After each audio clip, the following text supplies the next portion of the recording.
Bonjour, je suis heureux de te retrouver dans Prière Inspirée. Cette semaine, nous parlons de la présence de Dieu et je crois que la présence du Seigneur va s'intensifier dans ta vie. Comme hier, j'ai la joie de recevoir aujourd'hui Dena Moana. Très, très heureux que tu sois là, Dena, dans Prière Inspirée. Enfin, tu m'as fait la grâce de revenir après 6 ans. Ah, c'est énorme. De persévérance, finalement, tu as dit oui. Faut pas dire ça devant les gens. Non, c'est pas vrai, c'est pas vrai. Et donc ensemble, aujourd'hui encore, on va parler de la présence de Dieu. Mais avant ça, on a quand même une annonce pour ceux qui n'auraient pas encore vu ton émission et qui ne seraient pas encore au courant. Il y a une nouvelle émission qui s'appelle Delicious. Yes. Yeah. Et donc, cette émission, on va en parler peut-être dans quelques instants, mais on va voir un extrait directement. C'est tellement bien de ressentir toutes ces odeurs dans la cuisine en te disant que c'est possible, que le Seigneur te prenne de là où tu es.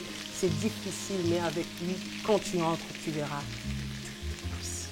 Oui, c'est possible parce que tu y crois avec moi. C'est possible parce que je te vois, après aujourd'hui, te lancer dans quelque chose où tu hésitais encore.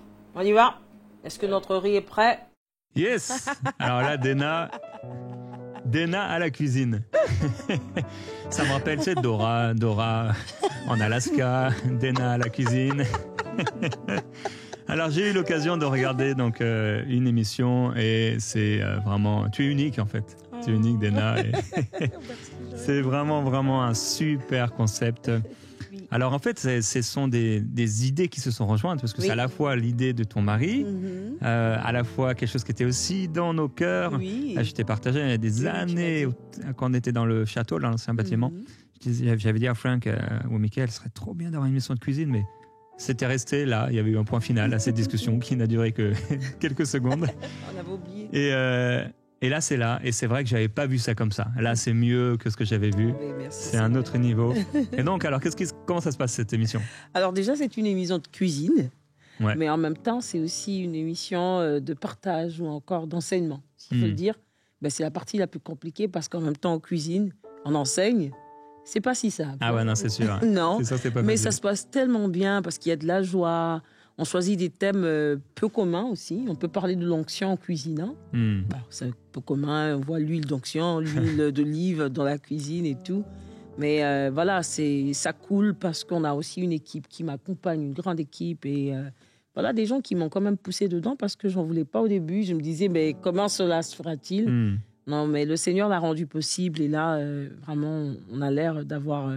On sent que c'est venu, la pensée est venue du Saint-Esprit parce que le Seigneur l'a rendu possible. Dieu t'a fait encore sortir une fois de plus de ta zone de confort. Oh, mais comment? Et ça va être pour la bénédiction d'un grand nombre. Alors, c'est vraiment super. Et en plus, c'est tellement drôle aussi. C'est drôle. Ta gestuelle. Les mots que je remplace. Les mots et certaines choses qui se passent sur le plateau qui sont très drôles. J'ai bien ri en voyant certaines choses. En tout cas, ça va être vraiment super. Est-ce que ça t'a donné envie de cuisiner au moins? Ça m'a surtout donné envie de venir. Ok. Mais oui, Dena. Alors certainement, peut-être j'aurai cette grâce et ce privilège. Bientôt. Peut-être. Et cette émission, alors, on aura la possibilité de la voir, mais sur tous les canaux de diffusion habituels de MCI TV. Et la bonne nouvelle, c'est que depuis environ 1 mois, nous sommes sur Canal+ Caraïbes. Donc c'est la chaîne 76, donc Martinique, Guadeloupe, Guyane, Haïti, Suriname, la République dominicaine, Venezuela. C'est une super nouvelle, donc c'est depuis le 24 mars et on est très très heureux donc de pouvoir être là pour vous bénir, frères et sœurs, dans les Caraïbes, et que le Seigneur bénisse les Caraïbes au nom de Jésus-Christ. Également en France, vous le savez, nous sommes sur la Free, donc c'est la chaîne 249 et on est là donc toujours depuis quelques mois maintenant. La chaîne est disponible et du coup cette émission de Dena. Yeah. Alors on va entrer dans la pensée du jour. Donc chaque mardi, je partage avec toi la particularité d'un personnage biblique dans la pensée du jour. Et aujourd'hui, je veux partager sur l'inexpérience de Samuel. L'inexpérience de Samuel, avant de laisser la place à Dena pour l'encouragement du jour. Et on va lire avec Marie dans 1 Samuel au chapitre 3. L'Éternel appela de nouveau Samuel pour la 3e fois. Et Samuel se leva, alla vers Élie et dit, « Me voici, car tu m'as appelé. » Élie comprit que c'était l'Éternel qui appelait l'enfant. Et il dit à Samuel, « Va, couche-toi, et si l'on t'appelle, tu diras, Parle, Éternel, car ton serviteur écoute. Et Samuel alla se coucher à sa place. L'Éternel vint et se présenta, et il appela comme les autres fois. Samuel, Samuel. Et Samuel répondit, Parle, car ton serviteur écoute. Amen. Alors, avec toi tout à l'heure, j'espère que tu n'as pas pris ce texte pour ton encouragement. Non, mais ça ressemble, mais je me confirmera. disais, c'est tellement... mais le Saint-Esprit, il fait bien les choses. Tout à l'heure, tu parleras donc du fait que Dieu fait le premier pas et comment savoir que c'est lui. Et là, on peut voir en effet dans ce passage comment le Seigneur a fait le premier pas dans la vie de Samuel, dont il est dit un peu plus tôt qu'il grandissait, le jeune Samuel grandissait auprès de l'Éternel. Et ce que j'aimerais te dire aujourd'hui, c'est que ne t'inquiète pas, s'il y a des choses que tu ne comprends pas encore, je m'adresse aussi peut-être particulièrement à des personnes qui ont rencontré le Seigneur il y a peu de temps et tu es tombé sur Prière inspirée, peut-être tu commences à suivre cette émission depuis un certain temps, tu as ta vie d'église, il y a des choses que tu ne comprends pas, tu lis dans l'Ancien Testament, tu vois des choses et il y a des choses que tu ne comprends pas, ne t'inquiète pas, c'est normal. Pas de stress, c'est pas un problème de ne pas encore avoir l'expérience de la parole. Cette expérience, tu vas l'acquérir, l'expérience avec Dieu et également l'expérience de la présence de Dieu. L'expérience qui te permettra de savoir, comme on va le voir tout à l'heure, si c'est Dieu ou si c'est pas Dieu qui te parle par exemple dans ton cœur.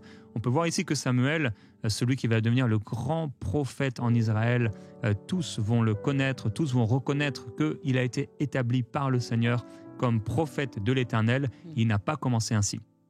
Tout comme le prophète Jérémie n'a pas commencé par être le grand prophète Jérémie de l'Ancien Testament, mais il a commencé par une simple vision. Il a vu une branche d'amandier. C'est la petite chose, la petite vision que le Seigneur lui a donné de voir au début. Alors, le Seigneur fait les choses pas après pas. S'il nous donnait tout de suite, on exploserait, parce que peut-être on ne serait pas capable de recevoir de telles révélations. Certaines personnes ont reçu parfois des révélations et comme ils n'avaient pas encore, ils n'étaient pas prêts, ils en ont fait ils les ont transformés en hérésie. Donc, c'est pas un souci de ne pas tout connaître et de ne pas tout comprendre. On va grandir devant le Seigneur. Dans Samuel chapitre 3, verset 19, un peu plus loin, il est écrit « Samuel grandissait ». Samuel grandissait, l'Éternel était avec lui et il ne s'est tombé à terre aucune des paroles de Dieu. Tout comme elle est dit du Seigneur ou de Jean-Baptiste, au niveau de Jean-Baptiste, il grandissait devant Dieu et devant les hommes.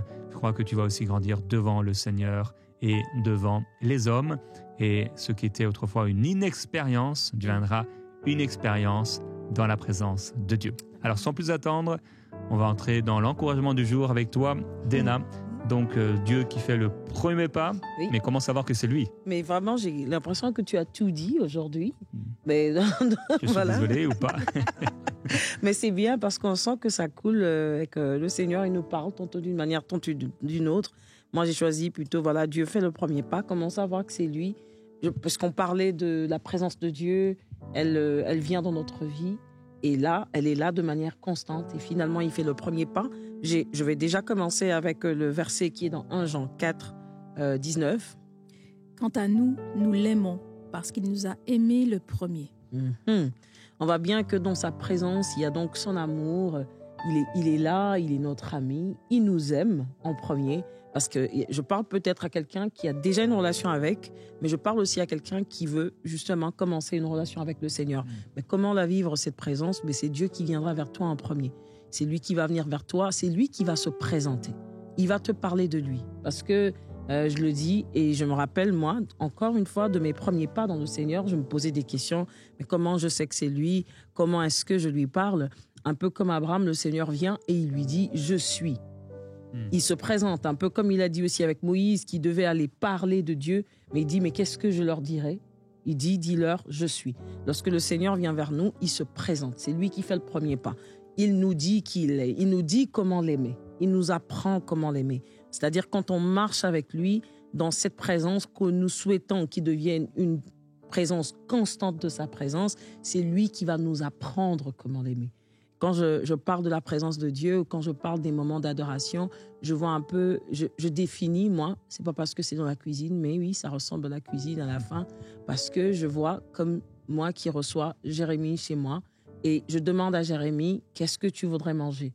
Et donc, si je vais initier ma cuisine, c'est-à-dire si je vais cuisiner pour Jérémie, ben c'est Jérémie qui va me dire ce qu'il veut manger. Donc c'est un peu comme ça, apprendre à marcher avec le Seigneur, c'est lui qui va t'apprendre les voies, s'il faut le dire de cette manière-là, si je veux le recevoir dans ma maison. Si je veux que sa présence... Oui. J'aurais plein d'idées. Oh, mais... Un peu de piment aussi. Ah, c'est sûr, ça j'ai entendu. Tu es spécial, Jérémy. Je ne sais pas comment tu fais, mais on attend vraiment la prochaine émission. Mais sinon, voilà, c'est qu'on veut le dire avec les mots les plus simples. Si moi, je veux recevoir quelqu'un chez moi, si cette personne a de la considération, ben, les directives de comment je veux le recevoir, c'est vrai, c'est ma maison, mais c'est lui qui va me dire ce qu'il veut manger. Et là, je vais placer une table qui va lui ressembler, qui va permettre qu'il se sente à l'aise. Et dans ce lieu, on parle quand même, en ce moment, si on parle de Dieu, on veut qu'il prenne le contrôle, on veut que ce soit lui qui dirige. Donc, on prépare justement cet endroit pour que lorsqu'il vienne, il se sente tellement à son aise que les choses se passent comme lui, il a planifié. Et donc ici, il va faire le premier pas en nous ouvrant sa pensée, en nous disant qui il est, en nous disant ce on doit attendre de lui. Et c'est magnifique. Il y a quelques mois, on avait fait une pensée, je ne sais pas si tu te souviens, on avait fait la pensée « Qu'est-ce que tu feras à manger pour Jésus ?» Et je t'avais fait réfléchir, on avait pris un peu de temps juste à réfléchir « Qu'est-ce que tu feras à manger ?» Et après, je t'avais dit, on a quand même quelques éléments dans les évangiles de savoir qu'est-ce qu'il aime. Par exemple, il aime le poisson apparemment. Donc, c'est toujours intéressant de savoir qu'est-ce qu'on aurait fait à manger pour Jésus. C'est ça, mais c'est ça, c'est qu'il il aime le poisson. Tu l'as dit parce que certainement, on a vu qu'il s'était entouré des pêcheurs et que de temps en temps, oui, c'était du poisson qu'il mangeait. Est-ce que c'est parce que c'est plus sain que de la viande? On ne sait pas. Entrer dans le débat. Mais oui, mais je pense que c'est plus sain pour le corps, mais aussi parce qu'il est sain. Ça devait peut-être matcher la sainteté de ce qu'on mange. Il y aura les noces de l'agneau. Est-ce que c'est l'agneau? Voilà. Mais on sait que l'agneau, au moins, c'est la viande qui a le moins de graisse aussi. À chaque fois, le Seigneur, il tient compte que ce soit sain pour le corps quand on doit le mettre. Et on le dit, justement, c'est que vraiment, c'est lui qui va venir vers nous. Parce que quelqu'un se pose la question, mais comment je sais que c'est lui? Comment je sais? Moi, je le dirais comme ça. J'ai pas, comment je dirais? C'est pas parce que je le dis que c'est comme ça obligatoirement que ça se passait dans la vie de quelqu'un. Mais à chaque fois que j'ai une conviction dans mon cœur qui ressemble pas à moi, je sais que c'est pas moi. Je sais que c'est Dieu qui me parle. Je sais que c'est lui parce que ses pensées sont pas nos pensées. La Bible dit ici clairement. Quand j'ai une vie que je mène, parce qu'ici, je parle peut-être à quelqu'un qui veut vraiment commencer une relation avec le Seigneur, mais tu verras que lui viendra t'emmener dans des directions que toi, tu n'as jamais osé, dans lesquelles tu n'as jamais osé te mettre ou te lancer. Et il te parlera des choses que tu n'as jamais entendues tout autour de toi. C'est comme ça que tu sais que c'est lui. Parce qu'il ne va pas imposer ses lois, mais tu vas ressentir ça comme du miel qui va couler, mais tu sauras que ça ne vient pas de toi. Ça peut être un des moyens de savoir que c'est Dieu, mais il te dira des choses que les hommes ne te disent pas. Il ne te rejettera pas, il t'aimera, il ne te jugera pas. Il viendra, il tendra la main. J'ai presque envie de dire, comme les enfants d'Israël, il viendra, il va entrer dans le moule, même s'il va après leur enseigner ce qui est bien, de ce qui n'est pas bien, mais il va, j'ai presque envie de dire, moi, certainement, le Seigneur, il me parlera en lingala, en français. Mais toi, ça sera dans ta langue. Et c'est là que tu sauras que c'est lui, parce qu'il va un peu se faufiler ou entrer, mais ce qu'il fera sera tellement juste que tu sauras que ce n'est pas la voix d'un homme qui te parle. Donc, je disais, le fait que c'est lui qui va faire le premier pas, la Bible a dit ça très, très clairement dans 1 Jean, mais il nous a aimé le premier, c'est pour ça qu'on l'aime en retour. On ne commence pas par aimer Dieu avant que lui nous aime. Et en même temps, il va nous apprendre ses voies de la manière la plus douce qui soit. Il peut te parler par conviction, il peut te parler au travers des hommes de Dieu. Il peut te parler au travers, moi dans ma marche, c'était beaucoup la conviction, ce que je ressentais à l'intérieur, mais aussi des hommes que Dieu a envoyés parler. Comment je sais que c'est Dieu? Il ne parlait pas une fois. C'est-à-dire qu'il pouvait parler au travers de Jérémie, après, il élèvera une autre personne qui va aussi parler. Ça ira tellement dans la même direction qu'on va se dire, mais ça ne peut être que Dieu. Parce que si c'est quelqu'un qui est en Afrique qui m'a parlé, et puis un autre qui est en Europe, et un autre au Canada, et aussi, ça, c'est peut-être un moyen que je peux donner, des indices que je peux donner à quelqu'un, c'est que quand Dieu parle, ça va, c'est-à-dire ça ira peut-être, il t'a parlé une fois, c'est 1 mois, ça va passer peut-être 3 ans encore, après ça va arriver peut-être 5 ans après, mais quand il commence vraiment à te parler pour que tu entres totalement dans quelque chose, ça va commencer à vraiment... Tu vas avoir l'impression que ça revient. Il peut te parler aussi au travers des rêves. Il peut te parler au travers des songes. Donc, c'est plusieurs moyens par lesquels tu vas voir que Dieu s'est introduit dans ta vie, mais tu verras que c'est des indices, des choses que tu ne vois pas tout le temps. Mais je le dis dans les rêves parce que l'ennemi aussi peut nous parler au travers des rêves. Mais ici, tu verras que c'est dans une direction spéciale que le Seigneur veut t'envoyer. Quand je parle des convictions, je parle aussi du fait que tu vas le ressentir à l'intérieur de toi. Ça ne sera pas obligatoirement cette voix « je suis ton Père » et tout, mais ça pourrait être vraiment tu sens, ça pourrait être le son de ta propre voix, mais cette pensée qui est liée à cette voix, tu sauras que ce n'est pas ta pensée. Donc c'est un peu ça que je voulais nous dire. Il va faire le premier pas, ouvre ton cœur, sois disposé à pouvoir le recevoir, mais prie aussi pour qu'il ouvre, les oreilles de ton esprit afin que tu puisses entendre sa voix. Il est là à tout moment, il est présent, mais quelquefois on ne prête pas attention. Et aujourd'hui, je pense que le Seigneur veut que tu prêtes attention surtout à quelqu'un qui n'a jamais vécu la présence de Dieu. J'ai vraiment l'impression qu'il y a une activation qui va se faire et tout ce que tu as besoin de faire, c'est de te disposer pour qu'il puisse justement te parler, venir vers toi, commencer cette amitié avec toi. Amen. Et une action qu'on peut entreprendre pour connaître bien ou s'habituer à la présence de Dieu ou se sensibiliser à la présence de Dieu, c'est la louange. Yes. C'est la louange. Et j'aimerais qu'on puisse faire un chant ensemble, là où tu es, tu puisses chanter également de tout ton cœur, et que cette présence du Seigneur, alors qu'il y a quelqu'un qui dit « mais moi ça fait longtemps que je n'ai pas ressenti la présence de Dieu », eh bien cette présence va se manifester maintenant pendant ce chant, juste parce qu'il t'aime, juste parce qu'il t'aime. Ouvre ton cœur à sa présence, et sa présence descend sur toi maintenant. Alléluia. Reçois, ouvre tes mains, ouvre ton cœur vers le Seigneur, et que cette présence t'envahisse. Tu es saint, saint, saint, éternel Dieu, tout-puissant, digne est l'agneau, digne est l'agneau, oui tu es saint, saint, saint, éternel Dieu, tout-puissant, digne est l'agneau, digne est l'agneau. Chante avec moi. Tu es saint, saint, saint, éternel Dieu, éternel Dieu, tout-puissant, digne est l'agneau de Dieu, digne est l'agneau, digne est l'agneau de Dieu, digne est l'agneau, tu es saint, tu es saint, saint, saint, saint, saint, ta présence envahit le lieu, éternel Dieu,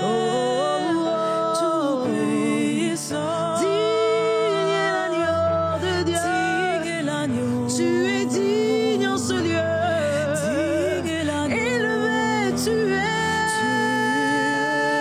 saint, saint,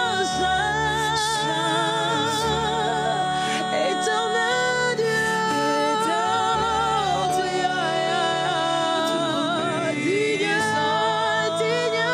est l'agneau, ah tu es digne de louange, tu es digne de notre adoration, tu es saint, saint, saint, nul n'est comme toi Seigneur, éternel Dieu, tout-puissant,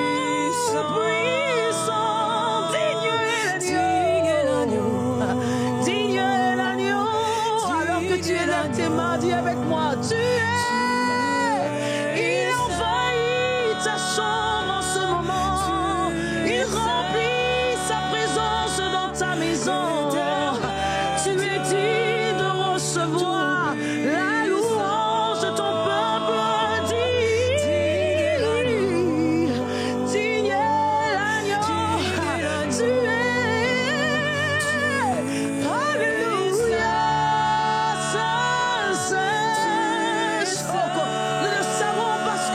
t'es révélé à nous. Nous chantons parce que tu nous as remplis de ta présence, de la connaissance qui vient de toi. Nous voulons te louer selon tes préceptes. Alléluia,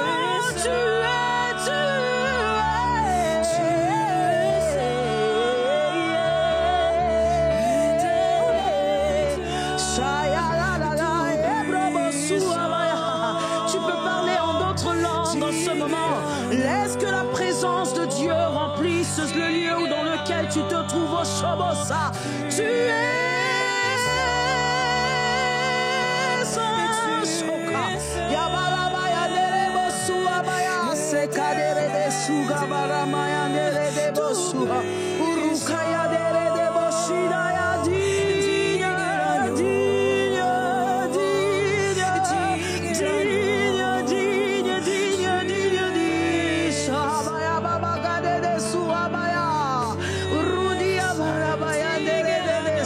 tu peux le dire avec tes propres mots. Aujourd'hui, je vois les anges nous rejoindre afin de dire avec nous, il est digne de recevoir la louange de ton peuple, digne de recevoir notre adoration ce jour, digne Seigneur que nous nous couchons devant ta présence, digne que nous te louons avec les propres Sibalabaya.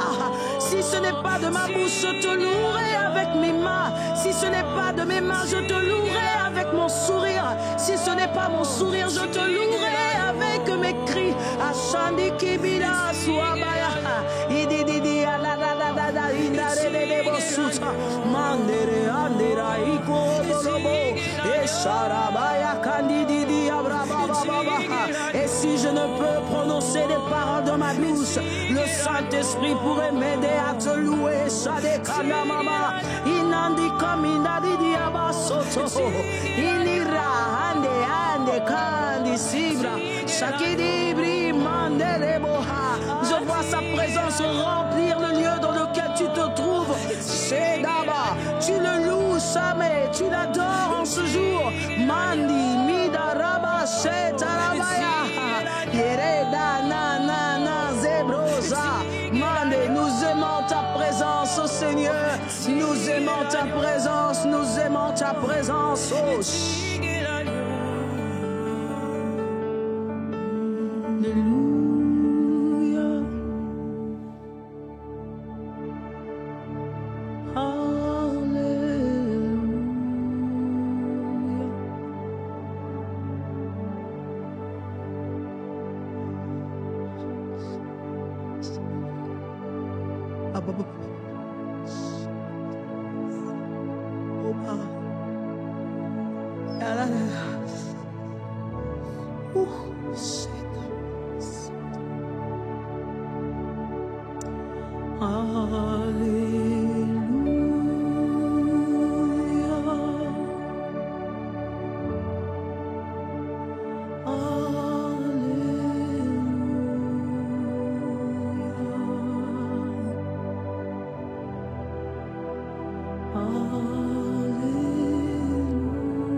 présence est palpable en ce lieu. Ta présence est palpable en ce lieu. Ta présence est palpable en ce lieu. Shane Yabaza Kita la base.